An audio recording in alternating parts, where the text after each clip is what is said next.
नमो भगवते वासुदेवाय नमः। आप सभी को आमल की एकादशी की बहुत बहुत शुभकामनाएं। आज का यह एकादशी व्रत आप सबके जीवन में शुभता, मंगल, सुख, समृद्धि और परम भगवान की शुद्ध भक्ति लेकर आए, ऐसी हम प्रार्थना करते हैं। क्या आपने कभी सोचा है कि एक ऐसा वृक्ष भी हो सकता है जिसकी उत्पत्ति स्वयं भगवान विष्णु की कृपा से हुई हो, जिसका हर फल, हर पत्ता हमारे जीवन को पवित्र बना सकता है? जी हाँ, ऐसा ही एक वृक्ष है आंवले का वृक्ष। और जिस दिन इस वृक्ष की उत्पत्ति हुई थी, उस दिन को आमल की एकादशी के नाम से हम सब जानते हैं। आमल की एकादशी तिथि एकमात्र व्रत नहीं है, अपितु एक आध्यात्मिक अनुष्ठान है। प्रत्येक वर्ष फाल्गुन मास के शुक्ल पक्ष में आता है। आमल की एकादशी का विशेष पर्व, इस दिन भगवान विष्णु के परम प्रिय आंवला वृक्ष की पूजा की जाती है। और हमारे शास्त्रों में बताया गया है, जो व्यक्ति भक्ति भाव से इस व्रत का पालन करता है, वह समस्त पापों से मुक्त होकर श्री विष्णु के धाम को प्राप्त करता है। तो चलिए, इस आमल की एकादशी के परम पवित्र दिन पर हम इससे जुड़ी हुई पौराणिक कथा का श्रवण करते हैं और स्वयं को इस व्रत के पालन द्वारा शुद्ध बनाने का प्रयास करते हैं। तो चलिए, हम श्रवण करते हैं इस अत्यंत विशेष आमल की एकादशी व्रत की पौराणिक कथा को। और उसके लिए अब हम सीधे चलते हैं ब्रह्मांड पुराण के उन पवित्र पन्नों में, जहां युधिष्ठिर महाराज और भगवान श्री कृष्ण के बीच हुए संवाद का वर्णन किया गया है। उसके साथ ही काल यंत्र की सवारी करते हुए अब हम उतरते हैं युधिष्ठिर महाराज के भवन में। युधिष्ठिर महाराज ने भगवान श्री कृष्ण से पूछा, हे श्री कृष्ण, फाल्गुन मास के शुक्ल पक्ष में कौन सी एकादशी आती है, उसका क्या नाम है और यह व्रत किस प्रकार करना चाहिए? युधिष्ठिर महाराज के प्रश्न को सुनकर भगवान श्री कृष्ण ने मंद मन मोहक स्मित के साथ उत्तर दिया, हे धर्मनंदन, प्राचीन समय की बात है जब राजा माधांता ने भी वशिष्ठ ऋषि से यही प्रश्न पूछा था। फाल्गुन मास के शुक्ल पक्ष में आने वाली एकादशी को आमल की एकादशी कहते हैं और इस व्रत का पालन करने वाले व्यक्ति को आध्यात्मिक जगत की प्राप्ति होती है। इस प्रकार कथा के अंदर दूसरी कथा के ताने बाने को घते हुए अब हम चलेंगे वशिष्ठ मुनि और राजा माधांता के बीच हो रहे संवाद की पृष्ठभूमि में। वशिष्ठ मुनि ने कहा, हे राजन, प्रारंभ काल में भगवान श्री विष्णु के थूक से चंद्र समान बिंदु प्रकट हुआ। वह बिंदु जब पृथ्वी पर गिरा तो उसमें से एक वृक्ष उत्पन्न हुआ, जिसे आमल की नाम से जाना जाता है।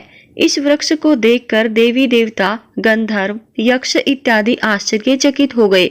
उसी समय एक आकाशवाणी हुई जो इस प्रकार थी, हे देवताओं, यह श्री विष्णु का अत्यंत प्रिय वृक्ष आमल की है और इस आमल की वृक्ष यानी आंवले का वृक्ष, इस प्रकार इस परम पवित्र वृक्ष की उत्पत्ति हुई।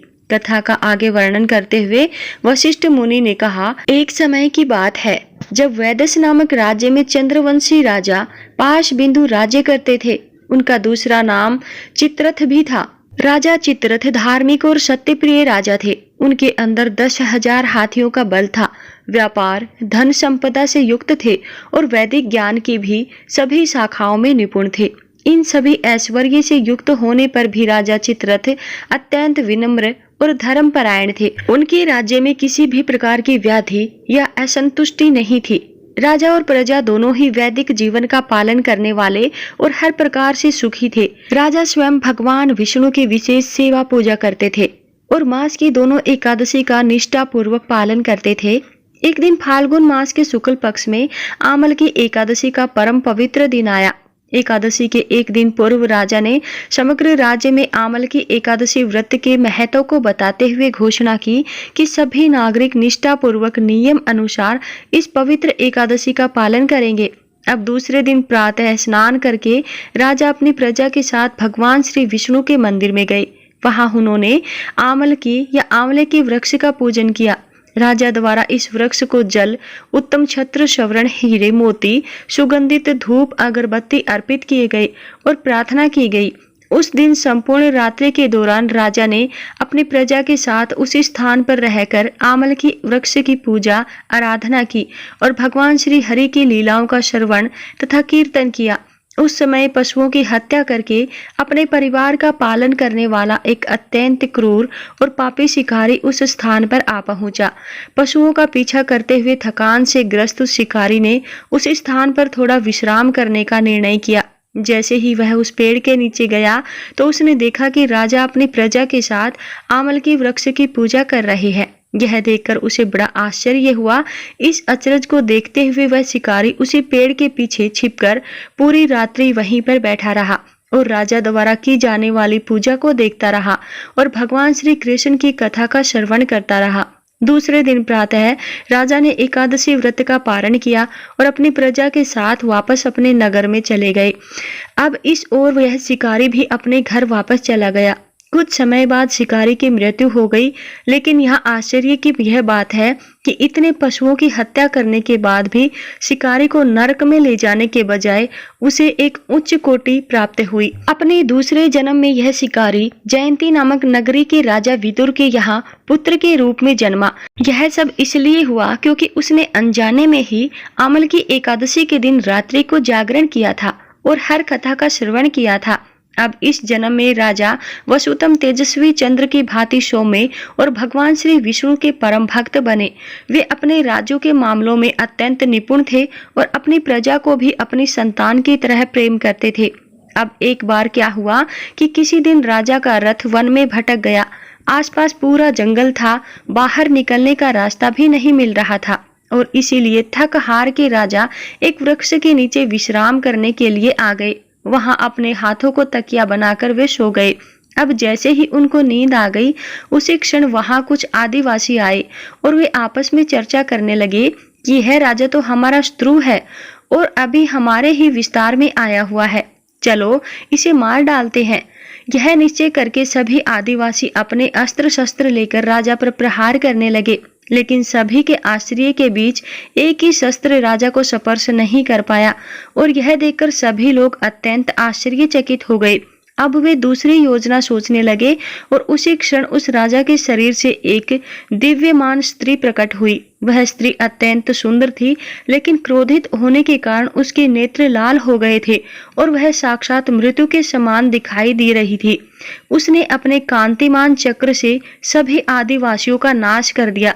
उसी क्षण राजा वसुतम निद्रा से उठ गए। जब उन्होंने अपने शत्रुओं को इस प्रकार वहां मृत अवस्था में देखा तो उन्हें अत्यंत आश्चर्य हुआ और उन्होंने पूछा कि आखिर किसने उनकी इस प्रकार सहायता की। तो उस समय आकाशवाणी हुई जिसने यह कहा कि निसंदेह तुम्हारी रक्षा उन्होंने की है जो उन सब भक्तों की रक्षा करते हैं जो निष्काम भाव से उनकी शरण ग्रहण करते हैं। आकाशवाणी के यह शब्द सुनकर राजा समझ गए कि परम कृपालु भगवान श्री केशव की कृपा उन पर हुई है और वे भगवान के प्रेम में आप्लावित हो उठे।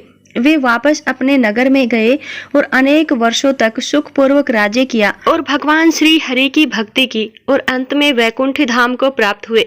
इस प्रकार कथा का समापन करते हुए वशिष्ठ मुनि ने कहा, हे राजा माधांता, जो भी इस पवित्र आमल की एकादशी का व्रत का पालन करता है वह अवश्य ही परम भगवान श्री हरि के धाम को प्राप्त करता है। तो ऐसे अत्यंत महत्वपूर्ण एकादशी व्रत का पालन प्रत्येक मनुष्य को करना चाहिए। इस दिन अधिक से अधिक समय हरे कृष्ण महामंत्र का जप करने में व्यतीत करना चाहिए, यानी हरे कृष्ण कृष्ण कृष्ण हरे हरे, हरे राम राम राम हरे हरे। इस महामंत्र की कम से कम 4, 8, 16 या 25 माला का जप करना चाहिए। इस दिन प्रमाणभूत वक्ता से अधिक भगवान श्री हरि की कथा का श्रवण करना चाहिए। इस दिन भगवत गीता का पाठ करना चाहिए और इस दिन विशेषकर किसी भी प्रकार के व्यर्थ कार्यों और बातों में समय नहीं गंवाना चाहिए। विशेषकर TV, mobile, serial, social media, इन सब में अपना समय नहीं गंवाना चाहिए और ना किसी से लड़ाई झगड़ा करना चाहिए और ना ही किसी की निंदा करनी चाहिए। न तो जरूरत से ज्यादा सोना चाहिए और ना ही किसी भी प्रकार इंद्रिय भोग करना चाहिए। अपने मन को भगवान श्री कृष्ण के सुंदर स्वरूप पर सदैव केंद्रित करके रखना चाहिए और अपनी जीवा से सदैव उनका नाम जप करना चाहिए। इस दिन उपवास का पालन करना चाहिए किसी भी प्रकार का अनाज नहीं लेना चाहिए और इस प्रकार आप एकादशी के दिन अपनी चेतना को शुद्ध और सात्विक बना करके रख सकते हैं और एकादशी का पालन कर सकते हैं। और हाँ, अगर आप हमारे चैनल पर पहली बार आए हैं तो इसे सब्सक्राइब भी कर लीजिए। तो चलिए इस आमल की एकादशी का पूर्ण भक्ति भाव और श्रद्धा पूर्वक पालन करते हैं और परम भगवान श्री कृष्ण के चरण कमलों में यही प्रार्थना करते हैं कि वे हमें शुद्ध प्रेम भक्ति प्रदान करें और हम उनके भक्तों का संग और सेवा सदैव प्राप्त करते रहें। बोलिए हरे कृष्णा, राधे राधे।